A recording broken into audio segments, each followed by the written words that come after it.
Firma e ndërtimit, e cila po punon për zbatimin e projektit të kampusit të shkollave profesionale të Vlorës në ambientet e shkollës industriale Pavarësia, dëmton një nga linjat kryesore të furnizimit me ujë të qytetit të Vlorës. Ngjarja është konstatuar mbrëmjen e së mërkurës, pikërisht në orarin e furnizimit me ujë për qytetarët. Dëmtimi i tubacionit është shkaktuar gjatë gërmimeve nga firma e ndërtimit BOE Zeqillari Construction, e kontraktuar për realizimin e projektit.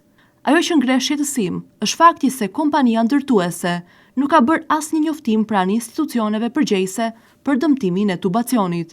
E gjithë kjo ka ndodhur në një moment kur vëmendja publike ishte zhvendosur drejt vizitës së vajzës së presidentit amerikan Donald Trump në qytetin e Vlorës, çka ka shtuar dyshimet për mungesë përgjegjshmërie dhe transparence nga ana e firmës ndërtuese.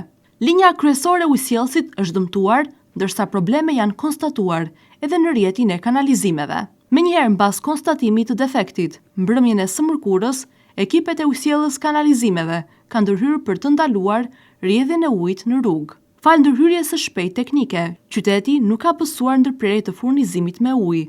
Megjithatë, rasti ka rikthyer edhe një herë në vëmendje papërgjegjshmërinë e disa firmave ndërtuese, të cilat shpesh gjatë punimeve shkaktojnë dëme në rrjetet publike. Ky nuk është rasti i parë kur firma ndërtimi dëmton infrastrukturën e qytetit, duke krijuar probleme serioze për komunitetin dhe institucione lokale.